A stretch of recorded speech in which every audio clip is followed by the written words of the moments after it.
வன்னியர்களுக்கு திமுக செய்த துரோகம் பட்டியலிட்ட அன்புமணி. மாநாட்டில் அனல் பறக்க உரை. பாமக வன்னியர் சங்க மாநாட்டில் பேசிய அன்புமணி ராமதாஸ், வன்னியர் சமூகத்திற்கு திமுக அரசு துரோகம் செய்துவிட்டதாகவும் வாக்கு வங்கி அரசியலுக்கு வன்னியர் சமூகத்தை பயன்படுத்துவதாகவும் குற்றம் சாட்டினார். பாமக வன்னியர் சங்கத்தின் சார்பில் சித்திரை முழுநிலவு இளைஞர் எழுச்சி மாநாடு செங்கல்பட்டு மாவட்டம் திருவிடந்தையில் இன்று நடைபெற்றது. மாநாட்டில் வட தமிழகத்தின் பல பகுதிகளில் இருந்து வேன், கார்கள் மூலம் பல ஆயிரக்கணக்கான பாமக தொண்டர்கள் வருகை தந்து பங்கேற்றுள்ளனர். மாநாடு தொடங்கியதும் பாமக நிறுவனர் ராமதாஸ் கொடி ஏற்றி வைத்தார். பகல்காம் தீவிரவாத தாக்குதலில் இறந்தவர்களுக்கு மௌன அஞ்சலி செலுத்தப்பட்டது. இதனைத் தொடர்ந்து பல்வேறு தீர்மானங்களும் நிறைவேற்றப்பட்டன. பாமக தலைவர் அன்புமணி ராமதாஸ், ஜி.கே. மணி, சௌமியா அன்புமணி, திலகபாமா உள்ளிட்டோரும் பங்கேற்றனர். மேடையில் பேசிய அன்புமணி ராமதாஸ், தமிழகத்தை பாமக ஆள வேண்டும் என்பது காடுவெட்டி குருவின் கனவு. அதனை நனவாக்குவது இங்கு வந்துள்ள எனது தம்பிகளின் லட்சியம். இடஒதுக்கீடு கிடைத்து 36 ஆண்டுகள் ஆகியும் வன்னியர் சமூகத்திற்கு சரியான முறையில் வேலைவாய்ப்பு, கல்வி கிடைக்கவில்லை. அதனால்தான் ராமதாஸ் கடுமையாக போராடி வன்னியர்களுக்கு 10.5% இடஒதுக்கீட்டை பெற்று தந்துள்ளார். அதனை கெடுக்கும் வகையில் சூழ்ச்சியாளர்கள் நீதிமன்றம் செல்ல அங்கு நமக்கு எதிரான தீர்ப்பு வந்தது. உச்சநீதிமன்றம் சென்றபோது உள் ஒதுக்கீடு கொடுக்க எந்த தடையும் இல்லை, ஆனால் சரியான தரவுகளோடு கொடுங்கள் என்று சொன்னது. தீர்ப்பு வந்து 1136 நாட்களுக்கு மேலாகியும் வன்னியர் சமூகத்திற்கு இடஒதுக்கீடு தர முதல்வர் மு.க. ஸ்டாலினுக்கு மனமில்லை. நாங்கள் நேரில் சந்தித்த போது உறுதியளித்த முதல்வர், கடைசியாக கணக்கெடுப்பு நடத்தாமல் இடஒதுக்கீடு தர முடியாது, அந்த கணக்கெடுப்பை மத்திய அரசுதான் எடுக்க வேண்டும் என்று பொய்யான தகவல்களை சொல்கிறார். இது எவ்வளவு பெரிய துரோகம்! சாதிவாரி கணக்கெடுப்பு நடத்த மாநில அரசுக்கு அதிகாரம் இல்லையா? பிறகு எப்படி கலைஞர், எம்ஜிஆர் கணக்கெடுப்பு நடத்தினார்கள்? திமுக ஆட்சியில் அமர வன்னியர் சமூகம்தான் காரணம். திமுகவுக்கு அதிக சட்டமன்ற உறுப்பினர்களை கொடுத்தது வன்னியர் சமூகம்தான். திமுகவுக்கு வன்னியர்களின் வாக்குகள் மட்டும் வேண்டும். நீங்கள் தெரிந்து கொள்ள வேண்டும் என்பதால் தான் வன்னியர் குறித்த வரலாறு இங்கு ஒளிபரப்பப்பட்டது.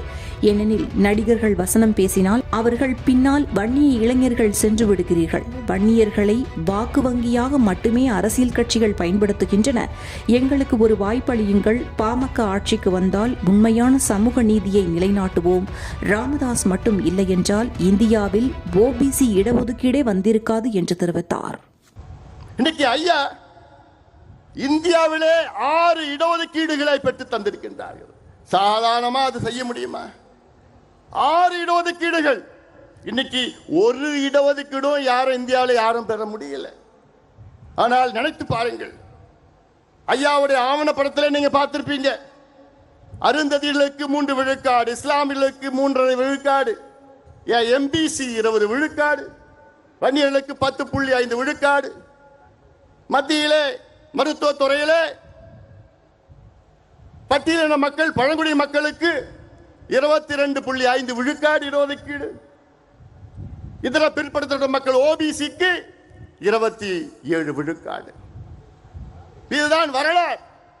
ஆனால் அந்த அளவுக்கு ஐயாவுக்கு அங்கீகாரம் இருக்கிறதா, கிடைத்திருக்கிறதா? இல்லை. ஏன்? இந்த ரத்தத்தில் பிறந்துட்டார். ஆனா இந்த சமுதாயம் எப்படி எப்படி பயன்படுத்துறாங்க பாருங்க சமுதாயத்தை. தமிழ்நாட்டில் தனிப்பெரும் சமுதாயம் இன்னைக்கு படிப்பறிவு இல்லை, குடிசையில் வாழ்ந்து கொண்டிருக்கிறது, கூலி வேலை செய்து கொண்டிருக்கிறது, விவசாயம் செய்து கொண்டிருக்கிறது, எந்த தொழிலும் கிடையாது. இந்த சமுதாயத்தை ஆண்டு கொண்டிருக்கின்ற கட்சிகள் எல்லாம் வெறும் வாக்கு வங்கிகளாக பயன்படுத்திக் கொண்டிருக்கிறார்கள். ஓட் பேங்க், அவ்வளவுதான். உங்களை எப்படி பார்க்கறாங்க? ஓட்டு பேங்க், அவ்வளவுதான். தேர்தல் நேரம் வந்தா உங்களை பயன்படுத்துவாங்க, தேர்தல் முடிஞ்சா முடிஞ்சு போச்சு. அதே போன்று மற்ற சமுதாயங்களும் உங்களை எப்படி பயன்படுத்துகிறாங்க தெரியல. எங்கேயாவது பிரச்சனை வந்ததுன்னா உடனே ஓடி வருவாங்க. ஐயோ நீங்க தாங்க, வாங்க நீங்க தாங்க. நம்மளும் போவோம், பிரச்சனை இல்லை, தீர்த்து வைப்போம். 10, 20, 30, 50 கேஸ் வாங்குவோம். அதுக்கப்புறம் முடிஞ்சு போச்சு. தேர்தல் வந்ததுன்னா டாடா பை பை. இதான் நம்முடைய காலகாலமா நடந்துட்டு இருக்குது. இல்லை, அதனால இன்றைக்கு இந்த கூட்டம், நாம் கூடிய கூட்டம், நம்முடைய உரிமைகளுக்காக நாம் இங்கே கூடியிருக்கின்றோம். எங்களுக்கு படிப்பு வேண்டும், எங்களுக்கு வேலை வேண்டும், எங்களுக்கு வாழ்வாதாரம் வேண்டும், நாங்கள் சுயமரியாதையோடு வாழ வேண்டும். அந்த நோக்கத்திற்காகத்தான் இங்கே லட்சக்கணக்கான என் சொந்தங்கள் இங்கே கூடியிருக்கின்றோம். ஏதோ சும்மா இங்க வந்தோமா கூட்டமா இந்த தேர்தலுக்காகவோ கூட்டணிக்காகவோ அரசியலுக்காக நம்ம கூடல. இங்க நாம் உரிமைகளுக்காக நாம் கூடியிருக்கின்றோம். ஐயா அவர்கள் மிக சிரமப்பட்டு நம்ம பார்த்திருப்பீங்க, இங்க 21 தியாகிகள், 21 மட்டும் 27 தியாகிகள், அதில் ஒரே நாளிலே 21 தியாகிகள் காவல்துறையினர் சுட்டார்கள். அதன் பிறகு ஐயா அவர்கள் நமக்கு வாங்கி தந்தது 20 விழுக்காடு எம்பிசி என்ற இடஒதுக்கீடு. அந்த இடஒதுக்கீடு வந்து கிட்டத்தட்ட 35 ஆண்டுகள் ஆகின்றன, 36 ஆண்டுகள் ஆகிறது இடஒதுக்கீடு வந்து. ஆனால் 36 ஆண்டுகள் ஆகியும் இன்று நமக்கு சரியான முறையிலே வேலை வாய்ப்பு இல்லை, நமக்கு சரியான முறையிலே கல்வி கிடைக்கவில்லை.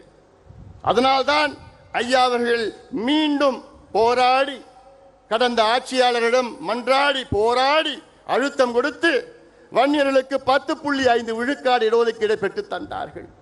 ஆனால் அதையும் சூழ்ச்சியாளர்கள் அதை கெடுத்து நீதிமன்றத்துக்கு சென்று நமக்கு எதிரான ஒரு தீர்ப்பு வந்தது. பிறகு உச்சநீதிமன்றத்திற்கு சென்றோம். உச்சநீதிமன்றத்திலே தெளிவாக தீர்ப்பு கொடுத்தார்கள். என்னவென்று, தமிழ்நாட்டில் வன்னியர்களுக்கு உள் ஒதுக்கீடு கொடுக்க எந்த தடையும் கிடையாது, அது நீங்கள் தாராளமாக கொடுக்கலாம், தரவுகளை சேகரித்து நியாயப்படுத்தி கொடுங்கள் என்று உச்சநீதிமன்றம் சொன்னார்கள். சொல்லி எவ்வளவு நாள் ஆகுது தெரியுமா? தீர்ப்பு வந்து எவ்வளவு நாள் ஆகுது தெரியுமா? 1136 நாட்கள். 1136 நாட்கள் தீர்ப்பு வந்து, ஆனால் தமிழக அரசு கொடுப்பதற்கு மனமில்லை, முதலமைச்சருக்கு கொடுப்பதற்கு மனமில்லை. எத்தனையோ முறை முதலமைச்சருக்கு நாங்கள் இப்போ பார்த்தோம், எத்தனையோ முறை சந்தித்தோம். ஆனால் முதலமைச்சர் அவர்கள் தொடக்க காலத்தில் நன்றாக எங்களை வரவேற்றார், நிச்சயமாக கொடுப்பேன் என்று நம்பிக்கை கொடுத்தார்கள். ஐயா அவர்கள் முதலமைச்சர் ஸ்டாலின் அவர்களை பல முறை சந்தித்தார். சந்திக்கின்ற பொழுது, ஐயா கவலைப்படாதீங்க, நிச்சயமா நான் தரேன், நான் ஒவ்வொரு முறையும் இப்போ பார்க்குறப்போ உறுதியாக நான் தரேங்க, நீங்கள் தைரியமாக போங்க. அதில் ஒரு முறை சொன்னார் என்கிட்ட, இந்த சட்டசபை கூட்டத்தொடரிலே கொடுக்கவில்லை என்றால் அடுத்த ஆண்டு கல்வி போயிடும் சொன்னப்போ, ஏன் இதற்காக நான் தனியாக ஒரு ஸ்பெஷல் அசெம்பிளி செஷன் வைக்கிறேன்னு என்கிட்ட முதலமைச்சர் உறுதி கொடுத்தார்கள். இப்படி இவ்வளோ காலமாக பார்த்தோம், கடிதம் எழுதினார் ஐயா, எல்லாம் பண்ணோம். ஆனால் திடீரென்று முதலமைச்சர் அவர் மனசை மாத்திக்கிட்டார். ஏன் மாத்தினார் இன்னைக்கு வரைக்கும் தெரியல. 2 ஆண்டு காலம் எங்களுக்கு உறுதியளித்த முதலமைச்சர் இறுதியாக எங்களால் கொடுக்க முடியாது, கணக்கெடுப்பு நடத்தாமல் வன்னியர்களுக்கு இடஒதுக்கீடு கொடுக்க முடியாது, அந்த கணக்கெடுப்பு மத்திய அரசு தான் எடுக்க வேண்டும் என்று ஒரு பொய்யான செய்தியை மீண்டும் மீண்டும் முதலமைச்சர் சட்டமன்றத்திலும் வெளியிலும் பேசிக் கொண்டிருக்கின்றார். எவ்வளவு பெரிய துரோகம் இது! சமுதாயத்திற்கு நிகழ்ந்த மிகப்பெரிய துரோகமாக நான் பார்க்கின்றேன்.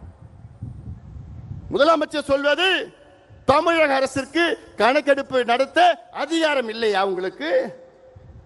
பிறகு உங்கள் தந்தை எப்படி எடுத்தார்? கடந்த காலத்திலே எம்ஜிஆர் அவர்கள் எப்படி எடுத்தார்கள்? உங்கள் தந்தையை நிறுவிய சட்டநாதன் கமிஷன் 1969-70 நிறுவிய கமிஷன், அவர்கள் ஒரு பரிந்துரை கொடுத்தார்கள், ஒரு கணக்கெடுப்பு நடத்தி, அந்த கணக்கெடுப்பு அதற்கு அவர்களுக்கு அதிகாரம் இல்லையா? எம்ஜிஆர் அவர்கள் 1984 அம்பாசங்கர் கமிஷனை நிறுவினார். அம்பாசங்கர் அவர்கள் வீடு வீடாக டோர் டு டோர் எனுமரேஷன் செய்தார்கள். அப்பொழுது அவருக்கு அதிகாரம் இல்லையா? அதன் பிறகு ஜனார்தனன் கமிஷன் அவர்கள் இதையெல்லாம் ஒன்றாக சேர்த்து கொலேட் பண்ணி அவர்கள் ஜனார்தனம், நீதி அரசு ஜனார்தனம் 3 பரிந்துரைகளை கொடுத்தார்கள் அரசுக்கு, திமுக அரசுக்கு. ஒன்று, அருந்ததியர்களுக்கு 3 விழுக்காடு உள்ஒதுக்கீடு கொடுக்க வேண்டும் என்று நீதியரசு ஜனார்தனம் பரிந்துரை கொடுத்தார். அதை அப்படியே கலைஞர் அவர்கள் ஏற்றுக்கொண்டார், அருந்ததியர்களுக்கு உள்ஒதுக்கீடு கொடுத்தார். 2வது பரிந்துரை ஜனார்தன் அவர் கொடுத்தது, இஸ்லாமியர்களுக்கு 3.5 விழுக்காடு உள்ஒதுக்கீடு பிசியிலே கொடுக்க வேண்டும் என்று கொடுத்தார். அதையும் கலைஞர் அவர்கள் அப்படியே ஏற்றுக்கொண்டார். இதே நீதியரசு ஜனார்தன் 3வது பரிந்துரை என்ன? வன்னியர்களுக்கு 13.1 விழுக்காடு தனி ஒதுக்கீடு கொடுக்க வேண்டும் என்று அந்த பரிந்துரையும் கொடுத்தார். அதை மற்றும் கலைஞர் ஏற்றுக்கொள்ளவில்லை. அதை மற்றும் குப்பையிலே தூக்கிவிட்டார், வீசிவிட்டார். எவ்வளவு பெரிய துரோகம் இது! எவ்வளவு பெரிய துரோகம் இது! உங்களுக்கு எங்களுடைய வாக்குகள் மட்டும் வேண்டும். 1957 திமுக போட்டியிட்ட முதல் தேர்தல். அந்த தேர்தலில் திமுக 15 தொகுதிகளில் வெற்றி பெற்றது. அதில் 14 தொகுதிகள் வன்னியர் வாழ்கின்ற பகுதி. 1962 திமுக 50 தொகுதிகளை வெற்றி பெற்றது. அதில் 45 தொகுதிகள் வன்னியர்கள் வாழ்ந்து கொண்டிருக்கிற தொகுதிகள். 1967 திமுக ஆட்சிக்கு வருகிறது. அப்பொழுது 138 தொகுதிகளை வெற்றி பெறுகிறது. அதில் 92 தொகுதிகள் வன்னியர்கள் வாழ்கின்ற தொகுதிகள். இப்படி இந்த சமுதாயம் உங்களை ஆட்சியில் அமர வைத்து உங்களுக்கு இவ்வளவு ஆதரவு கொடுத்து, ஏன் இன்னைக்கு திமுகவிலே அதிக சட்டமன்ற உறுப்பினர்கள் கொடுத்த சமுதாயம் என்ன சமுதாயம்? இந்த வன்னியர் சமுதாயம் தான். 23 சட்டமன்ற உறுப்பினர்களை இந்த சமுதாயம் உங்களுக்கு கொடுத்திருக்கிறது. அதிகபட்ச சட்டமன்ற உறுப்பினர்கள் ஒரு சமுதாயத்தில். ஆனால் உங்களுக்கு இந்த சமுதாயத்திற்கு படிப்பும் வேலையும் கொடுக்க உங்களுக்கு மனசு இல்லைன்னா எப்பேற்பட்ட மனசு உங்களுக்கு? துரோகமாக நான் பார்க்கின்றேன். சமுதாயத்துக்கு செய்கின்ற துரோகமாக பார்க்கின்றேன். அப்படி நாங்கள் உங்களுக்கு என்னையா செஞ்சோம்? என்ன நாங்கள் தப்பு பண்ணோம்? இதெல்லாம் நீங்கள் எல்லாம் சிந்திக்க வேண்டும். சும்மா ஏதோ வந்தோம் போனோம் பார்த்தோம் எல்லாம் கிடையாது. இந்த நேரம் முக்கியமான நேரம். இந்தியா பாகிஸ்தான் பிரச்சனை நடக்குது. அது ஒரு பக்கம் நடந்துட்டு இருக்கு. இன்னைக்கு சீஸ்ஃபயர் இருக்கு. ஆனாலும் இந்த நேரத்தில் ஏதோ நம்ம வந்தோம் ஆட்டம் பாட்டம்லாம் போடல. இங்க நிகழ்ச்சி போட்டதெல்லாம் உங்களுக்காக உங்களை தெரிஞ்சுக்கொள்ளணும், உங்க வரலாறை தெரிஞ்சுக்கணும்னு தான் போட்டிருக்கு. ஏன்னா நீங்க யார் யார் பின்னாடியே போயிட்டு இருக்கீங்க. அடுக்கு மொழியில் வசனம் பேசினா முன்னாடி போயிட்டு இருக்கீங்க. சினிமாவில் நடிச்சா போயிட்டு இருக்கிறீங்க. ஆனால் அதை விட முக்கியம், நீங்க படிக்கணும், உங்க பிள்ளைகள் படிக்கணும், படிச்சு வேலைக்கு போகணும்னு 45 ஆண்டு காலம் நம்முடைய மருத்துவர் ஐயா அவர்கள் உங்களுக்காக உழைத்துக் கொண்டிருக்கின்றார்கள். 45 ஆண்டு காலம் வித்து பாருங்க. இன்னைக்கு தமிழ்நாட்டில் ஏன் நம்ம தனியா ஒதுக்கீடு கேட்கிறோம்? வன்னியர்கள் ஏன் கேட்கிறோம்? ஏன் கேட்டோம்? முதல்ல தமிழக அரசு சொல்லுது, இன்னைக்கு வன்னியர்கள் 20 விழுக்காடு எம்பிசியில 12% எடுத்துக்கிறாங்க, 13% எடுத்துக்கிறாங்க. இப்படி பொய்யான செய்தியை சொல்லிக் கொண்டிருக்கின்றார்கள். எவ்வளவு பெரிய ஒரு பொய் அது, துரோகம் அது. நான் அதுக்கு ஒரு உதாரணம் நான் சொல்றேன். இன்னைக்கு தமிழ்நாட்டிலே உயர் காவல்துறை பொறுப்பில் இருப்பவர்கள் 109 பேர். டிஜிபி, ஏடிஜிபி, ஐஜி, டிஐஜி, இந்த டாப் போலீஸ் ஆபீசர் 109 பேர் இருக்கிறாங்க. அதுல எத்தனை வன்னியர்கள் இருக்காங்க தெரியுமா? ஒண்ணே ஒண்ணு. இதை விட ஒரு சமூக அநீதி கிடைக்குமா? இருக்குமா? நடக்குமா? தமிழ்நாட்டில் தனிப்பெரும் சமுதாயம், சிங்கிள் லார்ஜஸ்ட் கம்யூனிட்டி தமிழ்நாட்டில் வன்னியர் சமுதாயம். ஆனால் 109 காவல்துறை உயர் அதிகாரியில் ஒரே ஒரு வன்னியர் இருக்கின்றார் என்றால் யாரு செஞ்ச தப்புங்க அது? இதுல 36 ஆண்டு காலம் எம்பிசின்னு உருவாக்கி, இந்த 36 ஆண்டு காலத்தில் தகுதியானவர் ஒருத்தர் கூட 2 பேர் கூட உங்களுக்கு கிடைக்கலையா? தமிழ்நாட்டில் இந்திய ஆட்சி பணியில 326 பேர் இருக்கிறாங்க ஐஏஎஸ்ல. இவங்க அரசாங்கம் சொல்ற கணக்கு வன்னியர்களுக்கு 10% 12% கிடைக்கிறதுனா எவ்வளவு வந்திருக்கணும்? கிட்டத்தட்ட 35 ஐஏஎஸ் அதிகாரிகள் வந்திருக்கணும் தமிழ்நாட்டில் இந்த சமுதாயத்தில். ஆனா எவ்வளவு பேர் தெரியுமா இருக்கிறாங்க? வெறும் 14 பேர் இருக்கிறாங்க. அந்த 14 பேர்ல 13 பேர் ப்ரொமோஷன் ஐஏஎஸ் ப்ரொமோஷன். சுதந்திர இந்தியாவில் 75 ஆண்டுகள் சுதந்திரம் அடைந்த பிறகுதான், அதாவது 3 ஆண்டுகளுக்கு முன்பு நடந்தது. 75 ஆண்டு சுதந்திரம் அடைந்த பிறகுதான் முதலாக ஒரு வன்னியர் சமுதாயத்தில் தமிழ்நாட்டில் டைரக்ட் ஐஏஎஸ் அதிகாரி வந்திருக்கின்றார். இப்போ இதை விட ஒரு சமூக அநீதி நடக்குமா? கிடைக்கும். தமிழ்நாட்டில் நடந்துட்டு இருக்கு. 75 years post independence, the first direct IAS officer இந்த கம்யூனிட்டி தமிழ்நாட்டில்.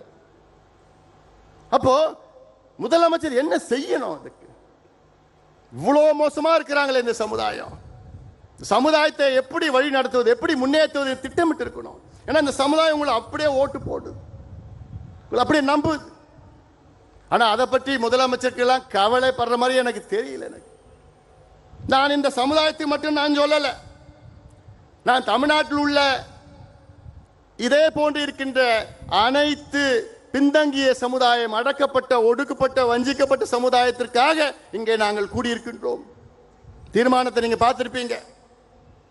இங்கே நாங்கள் இந்த கூட்டத்தை நடத்துகின்ற நோக்கமே தமிழ்நாட்டில் உள்ள வன்னியர்கள் உள்ளிட்ட அனைத்து பின்தங்கிய சமுதாயங்களுக்கு நாங்கள் இடஒதுக்கீடு மட்டுமல்ல, நல்ல முன்னேற்றங்களை கொடுக்க வேண்டும் என்ற நோக்கத்திலே இங்கே நாங்கள் கூடியிருக்கின்றோம். அதில் இன்னொரு தீர்மானம் பார்த்திருப்பீங்க, பட்டியலின மக்களுக்கு 2 விழுக்காடு கூடுதலாக இடஒதுக்கீடு என்று பார்த்திருப்பீர்கள். இதெல்லாம் என்ன செய்யணும்? அடித்தளம் என்ன செய்யணும்? இந்த சமுதாயத்தினுடைய இந்த மாநாட்டுடைய முக்கியமான கோரிக்கை, தமிழ்நாட்டில் ஜாதிவாரி மக்கள் தொகை கணக்கெடுப்பு நடத்துங்கள். மத்திய அரசு அறிவித்திருக்கிறது. அதற்கு பிரதமர் நரேந்திர மோடி அவர்களுக்கு நன்றிகளை தெரிவிக்கின்றோம். காரணம், எங்களுடைய மருத்துவர் ஐயா அவர்களுடைய 45 ஆண்டு கால கோரிக்கை. 45 ஆண்டு காலமாக எத்தனையோ பிரதமர்களை ஐயா அவர்கள் நேரிலே சந்தித்தார்கள். ராஜீவ் காந்தி அவர்களை, பிறகு விபி சிங் அவர்களை, பிறகு வாஜ்பாய் அவர்களை, பிறகு மன்மோகன் சிங் அவர்களை, பிறகு நரேந்திர மோடி அவர்களை பல முறை சந்தித்து அழுத்தம் கொடுத்து இப்பொழுது மத்திய அரசு அறிவித்திருக்கிறது. இந்த வெற்றி நம் ஐயாவுக்கு கிடைத்த வெற்றி இது. ஆனாலும் மத்தியிலே எடுக்க முடிவு செய்து விட்டார்கள். ஆனால் நம்ம ஆளு எடுக்க மாட்டார். நம்ம ஆளு எப்ப எடுக்க போறாரு? எடுப்பாரா? என்னப்பா நான் மட்டும் பேசிட்டு இருக்கேனா? தமிழ்நாட்டில் எடுப்பாரா முதலமைச்சர்? தெளிவா இருக்கிறீங்களா? எடுக்க போறது கிடையாது. ஆனா நம்ம எடுக்க வைப்போம். வைக்க முடியுமா? சரி, நான் கேட்கிறேன், எவ்வளோ காலமா எங்களை கெஞ்ச வைப்பீங்க நீங்க? 45 வருஷமா ஐயா அவர்கள், நான் சொன்னேன்ல, எத்தனையோ முதலமைச்சரை பார்க்கிறார், எத்தனையோ பிரதமரை பார்க்கிறார். எதுக்கு பார்க்கிறாரு? இந்த பிள்ளைங்களுக்கு படிப்பு கொடு, இந்த பிள்ளைங்களுக்கு வேலை கொடு, எங்களை சுயமரியாதையோடு வாழ விடு. எவ்வளவு காலமாயா கெஞ்ச வைப்பீங்க எங்களை?